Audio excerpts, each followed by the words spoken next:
গতকাল রামপুরহাটে এক বেসরকারি স্কুলের ছাদ থেকে পড়ে গুরুতর আহত এক চতুর্থ শ্রেণীর স্কুল ছাত্রী নাইরা সাউ বাড়ি নলহাটি শহরের।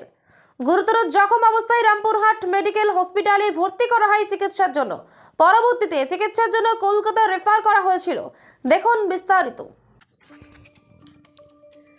আজ ছাত্রছাত্রীদের অভিভাবকেরা বিক্ষোভ প্রদর্শন করে স্কুলে গিয়ে ছাত্রছাত্রীদের নিরাপত্তা নিয়ে স্কুল কর্তৃপক্ষের গাফিলতি দেখা গিয়েছে। বেশ কিছুক্ষণ ছাত্রছাত্রীদের অভিভাবকেরা স্কুল কর্তৃপক্ষের কথাবার্তা বলেন এই বিষয়ে। এত বড় স্কুলে ছোট ছোট ছাত্রছাত্রীদের নিরাপত্তার প্রশ্ন উঠছে। বিস্তারিত শুনবো অভিভাবকদের মুখ থেকে। বীরভূমের রামপুরহাট থেকে যেটা বুঝলাম সেটা হচ্ছে, আমি আমাদের চোখের সামনে কিছু ফেন্সিং এর জিনিসপত্র ঢুকতেও দেখলাম, যেগুলো গ্রিলিং দেওয়ার কথা বা রেলিং আটকানোর কথা বলেছেন। সেগুলো কাজ শুরু হয়তো আজ বা কাল থেকে শুরু হয়ে যাবে, কারণ র মেটেরিয়াল ঢুকতে দেখেছি। এটা নিয়ে কোনো আমাদের সংশয় নেই। কিন্তু আমাদের যেটা দাবি আদর রয়েছে, যেগুলো হচ্ছে একাডেমিক সেশনের ব্যাপারে নিয়ে, প্রিন্সিপালের যে ঘটনা, প্রিন্সিপাল এখানে নেই। প্রিন্সিপাল হয়তো খুব সামনেই শীঘ্রই জয়েন করবেন। এখন প্রিন্সিপাল জয়েন করার পরে প্রিন্সিপালকে একাডেমিক স্বাধীনতা দেওয়া, শিক্ষকদেরকে একাডেমিক স্বাধীনতা দেওয়া, সেখানে অফিস বা ম্যানেজমেন্টের হস্তক্ষেপ যাতে না থাকে, কারণ অতীতে এরকম ঘটনা ঘটেছে।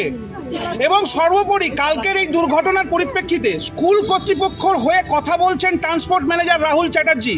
উনি উনার বাড়িতে এখনো পর্যন্ত যেটা অ্যাভেলেবল রয়েছে সম্পূর্ণ মিথ্যে কথা, যে কথাটার কোনো ভিত্তি নেই। এবং উনি যেগুলো বলেছেন সেগুলো যখন আমরা ম্যানেজমেন্টকে বললাম যেটা ভুল হয়েছে আপনি স্বীকার করুন, উনি কিন্তু আপনাদের এই মিডিয়াকে এড়িয়ে কোনো রকমে পালিয়ে গেল, নিজের কিছু তত্ত্ব কথা শুনিয়ে দিয়ে। আমাদের কথা এটাই, রাহুল চ্যাটার্জি নামক ব্যক্তি অত হস্তক্ষেপ এখানে থাকবে না। উনি ট্রান্সপোর্ট ম্যানেজারের অর্থাৎ বাসের পরিচালনা বিভাগে দেখাশোনা করেন, উনি শুধু সেটুকুই করবেন। উনি কোনো একাডেমিক হস্তক্ষেপ করবেন না, কোনো টিচারের ব্যাপারে নাক গলাবেন না, প্রিন্সিপালের ভালো মন্দ বুঝবেন না। হতে পারে উনার শিক্ষাগত যোগ্যতা অনেক, কিন্তু অফিসিয়ালি উনি এখানে জয়েন করেছেন একজন ট্রান্সপোর্ট ম্যানেজার অর্থাৎ পরিবহন সংস্থার অধিপতি হিসাবে। উনি এখানে এটুকুই দেখবেন। আমাদের এটুকুই অনুরোধ ম্যানেজমেন্টের কাছে, দেখা যাক আগামী দিনে কি হয়। তাহলে ট্রান্সপোর্ট ম্যানেজারকে দিয়ে কি এডুকেশনটা দেখা হচ্ছে? আমাদের তো তাই মনে হচ্ছে, আমাদের তাই মনে হচ্ছে। এবং আমরা বাধ্য হয়েছি বিভিন্ন সময়ে, যখন আমরা কোনো কোয়ারি করেছি একাডেমিক ব্যাপার নিয়ে, তখন আমাদেরকে ঘুরিয়ে দেওয়া হয়েছে ট্রান্সপোর্ট ম্যানেজারের সাথে কথা বলার জন্য। জোরে যে কোনো কথা বলার জন্য রাহুলকেই এগিয়ে দেওয়া হয়েছে। ইভেন এটা যে সত্যতা এটা বুঝতে পারবেন, এত বড় অ্যাক্সিডেন্ট হয়েছে অন্য কেউ কথা বললো না, পুরো মিথ্যে কথাটা রাহুল চ্যাটার্জি বলে গেল।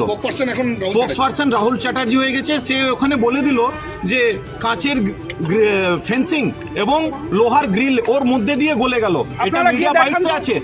অথচ আজকে মুজিবুর স্যার নিজেই বলছেন যে আমার এখানে গ্রিল নাই, আমি তৎপর সঙ্গে সঙ্গে গ্রিলের অর্ডার করেছি, গ্রিল এসছে এবং গ্রিল ওখানে লাগছে।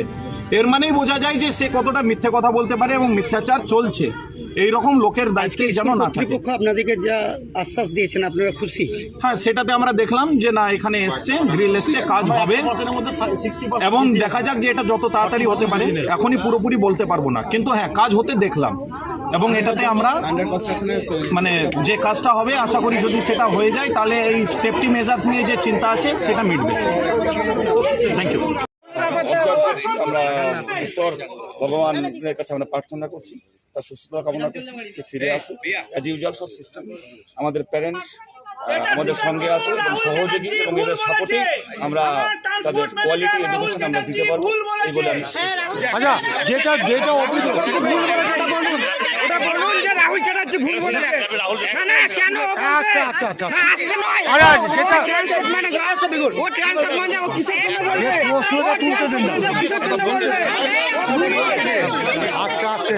যেটা রেলিং নিয়ে সেখানে কাঁচের রেলিং কেন? কাঁচের রেলিং না, অ্যাকচুয়ালি নিশ্চয়ই যে আজ পার আর্কিটেকচার যে ডিজাইন দিয়েছে, ডিজাইন ফলো করেই আমরা করেছি। এরপরে অ্যাক্সিডেন্ট ঘটেছে, আমাদের ভ্যালুয়েবল প্যারেন্টসরা সব এসছেন, আমাদেরকে সাজেশন দিয়েছেন এবং সাজেশন শোনা মাত্র অক্ষরে অক্ষরে টিল নাও ডেট এবং 3টে থেকে কাজ শুরু হয়েছে অ্যাজ পার ডিসিশন এবং অ্যাজ পার সাজেশন ভিত্তিক প্যারেন্টসের। গাফিলতি ছিল আপনাদের?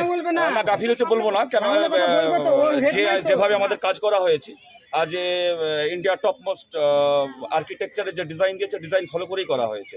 But accident is accident. গার্জেনদের অভিযোগ যে এই যে রেলিং গেট লাগানোর কথা, লোহার গেট, এটা 2 বছর থেকে গার্জেনরা বলে আসছে, কিন্তু আপনারা কোনো কান দেননি। এটা আমি আপনার সমস্ত প্রশ্নের উত্তর দেওয়ার জন্য তৈরি, আপনারা আসুন, ওয়েলকাম, আপনাদেরকে সমস্ত প্রশ্নের উত্তর দেবো।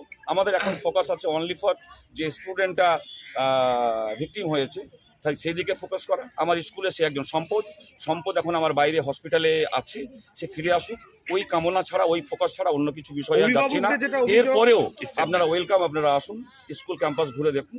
যদি অন্যান্য জায়গায় কোনো ফল থাকে এবং সাজেশনের তো সাজেশন তো আমাদের প্যারেন্টসরা অভিযোগ 3 বছর ধরে আলোচনা হয়েছে কিন্তু এরকমটা কিছু না। আমাদের প্যারেন্টস আমাদের সাপোর্টিং করে এবং আমাদেরকে সাপোর্ট করে এবং প্যারেন্টসদের মতামত নিয়ে আমরা চলি। Okay, thank you sir, thank you. WPJEE, JENPAS, ANM, GNM পরীক্ষার কোচিং নিতে চান? আজই যোগাযোগ করুন AJ লার্ন এন্ট্রান্স কোচিং এ। Phone number 7365847531। ঠিকানা রামপুরহাট ভাটশালা মোড়, স্পন্দন নার্সিং হোমের পাশে, বীরভূম।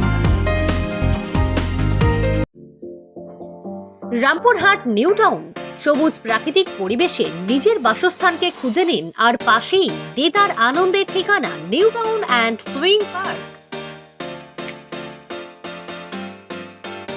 শহরের এই প্রথম মিউজিক্যাল ওয়াটার পার্ক, সকলের জন্য garden market, selfie zone, boating করার ব্যবস্থা, বাচ্চাদের জন্য সারা ভারত খুঁজে নিয়ে আসা অভূতপূর্ব rides, food park, toy guard, restaurant, পরিবারকে নিয়ে সময় কাটানোর সুন্দর পরিবেশ রামপুরহাট নিউ টাউন।